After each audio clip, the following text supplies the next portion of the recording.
All right, time now for Explain and Verify. Samgele Masego is standing by. And of course, this week we are looking at the election results.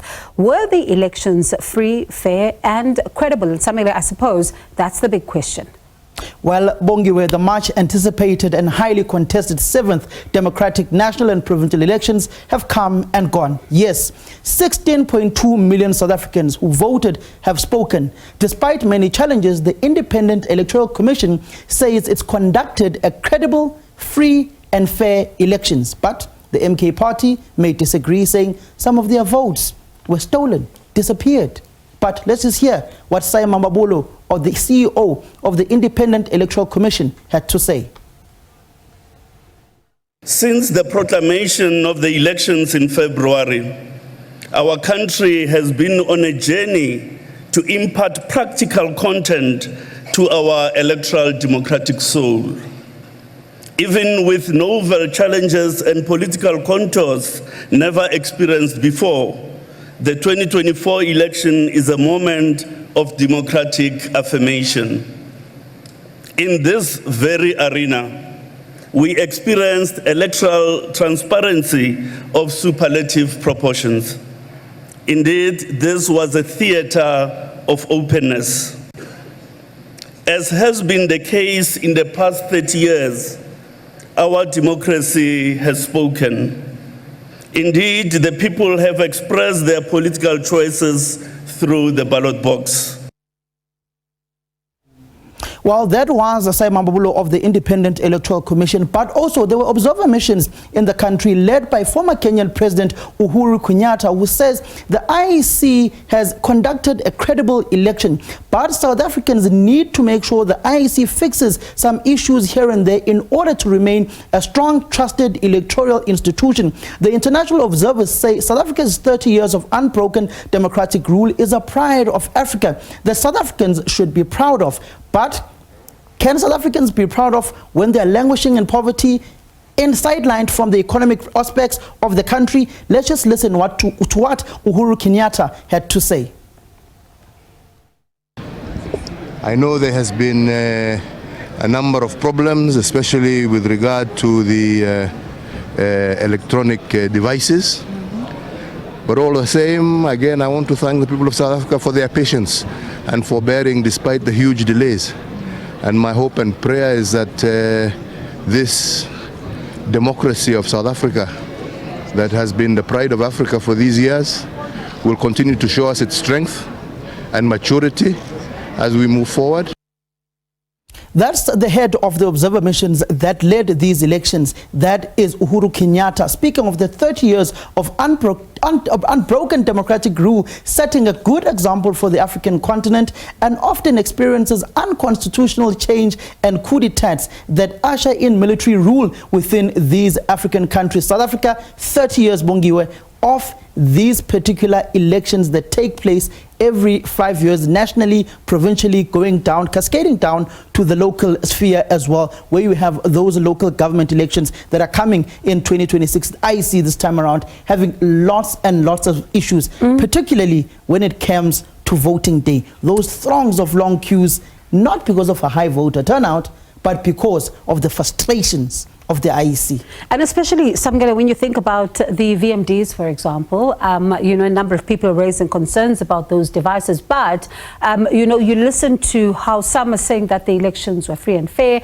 There's, of course, a lot of success to be spoken of here, but it's clear there are some who are still unhappy. There are some who are still unhappy, particularly when you look at these particular slides, when we talk about the Section 24A votes of the Electoral Act. Many voters, if you had not, Bongiwe, applied for a Section 24A vote and wanted to vote at a different voting station, as opposed to where you vote, you could not vote because you had to vote at a specific voting station. So voters may vote at different voting stations and districts, but must notify the IEC. Those applications, Bongiwe, were open between the 15th of March to the 17th of May 2024. And if we had not applied for that particular Section 24A vote, I know my cousin in Tutugo, he wanted to vote in KwaZulu-Natal, but he was registered to vote in Ipone Park. And ultimately, he was in Guamapumulo on the day, but could not go out and vote on this particular election. In 2019, over 1.8 million voters cast their votes outside of their registered voting districts. So this time around, the aides approximated that about 1.2, 1.4 million South Africans could not cast their votes because of the frustrations with the Section 24A votes. Bongi. And I suppose, Samgel, I mean, when you think about that, you also listen to the conversation from the analysts who are saying you needed to have workshopped that a little bit more. But I suppose then there is, of course, you know, that very reality, as you say, a number of them were turned back, and it's not only the Section 24A.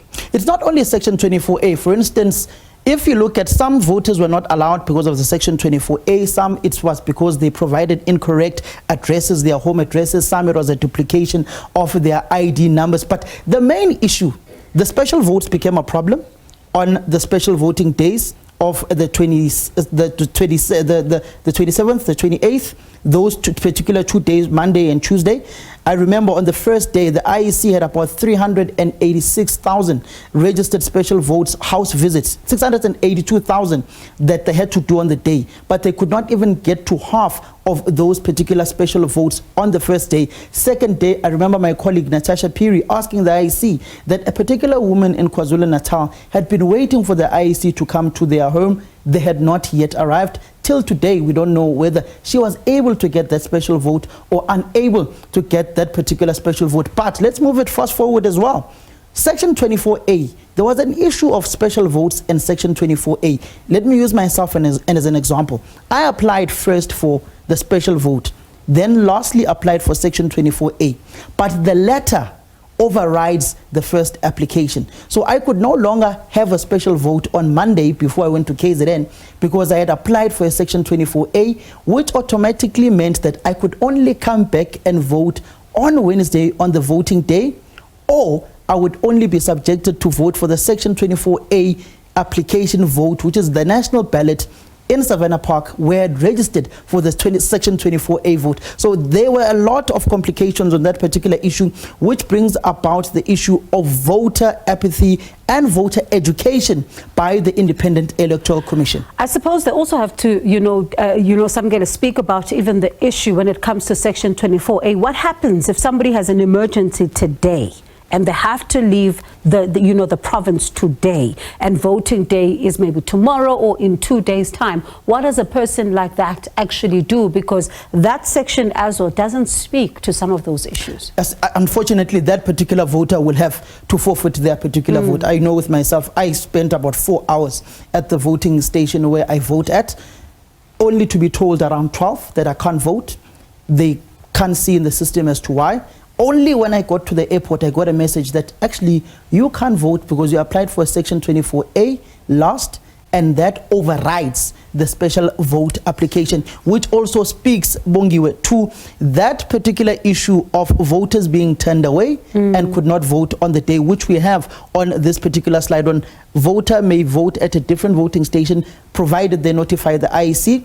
But on that issue of special votes and Section 24A, that is where the IEC needs to clarify to South Africans, which speaks about our next slide, which is the budget that is given to the IEC and how the IEC is funded, because those budgets ultimately, Bongiwe, have to feed into voter registration, voter education, and also the security of the ballot papers, and also preparing the election on its own. For instance, if you look at 2023-2024, the IEC got 2.3 billion rands. You go to 2024-2025 budget, the IEC financial years, the IEC got 2.3 billion rands, and within that particular period, the IEC got about 350 million rands for security alone. And one wonders how IEC storage facilities were bombarded and invaded by a certain political formation in KwaZulu-Natal, which speaks about how now these particular votes are being disputed by this particular political formation, saying their votes were stolen, their votes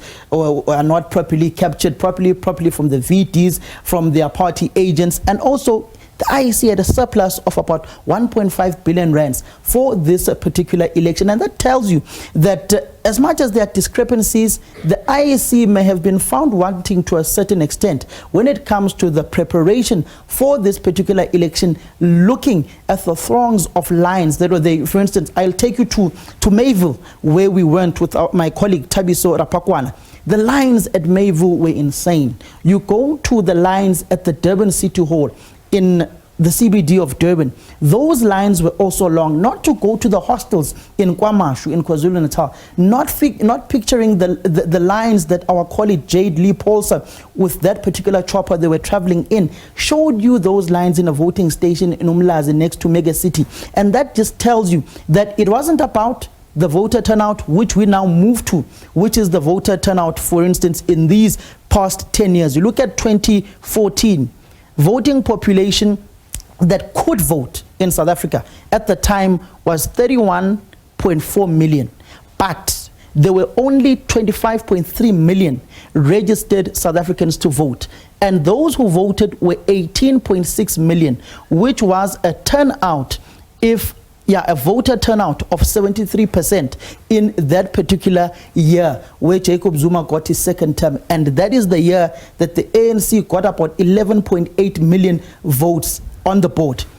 But if you were to juxtapose the voting population and the actual South Africans who can and are eligible to vote, not using the registered voters vis-a-vis those who came out to vote, that is 59.2% of South Africans who actually participated in the democratic project. And that tells you that is far less than what is actually registered. Go to 2019, there were 13.9 million South Africans eligible to vote. But those who registered to vote in that particular election of Cyril Ramaphosa's first term, 26.8 million were actually registered to vote. But 17.6 million actually voted within that particular year. The ANC got about 10.8 million. The DA was hovering at about 3.8 million. That is the election the EFF breached the 1 million mark within that particular year, where they saw an exponential growth in KwaZulu-Natal of about 380,000 votes. That was a voter turnout of 65.9%.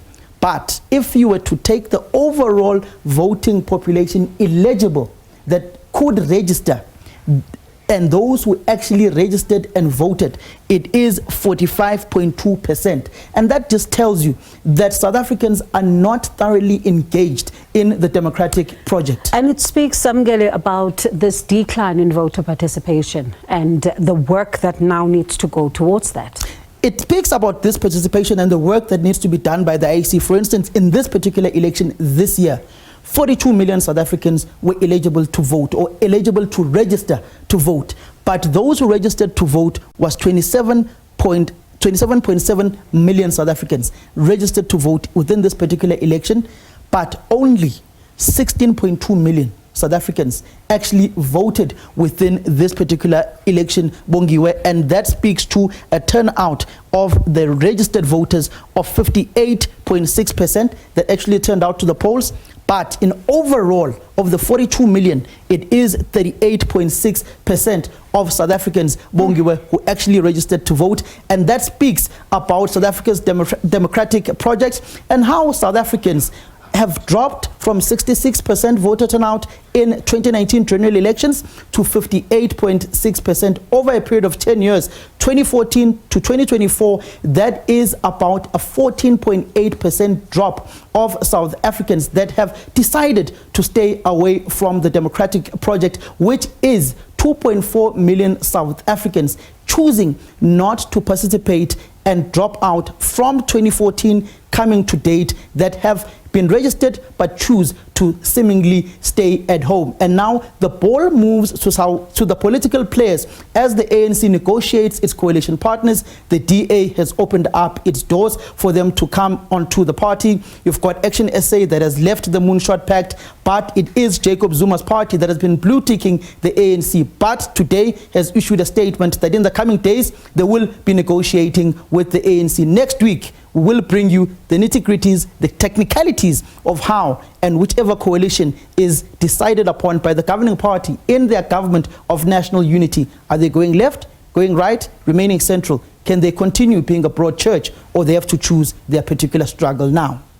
And as you say, the Samgele Masego, it's going to be interesting to hear then from the president of the ANC, which way are they going? We are expecting that address tonight. That's my colleague there, Samgele Masego, bringing us Explain and Verify.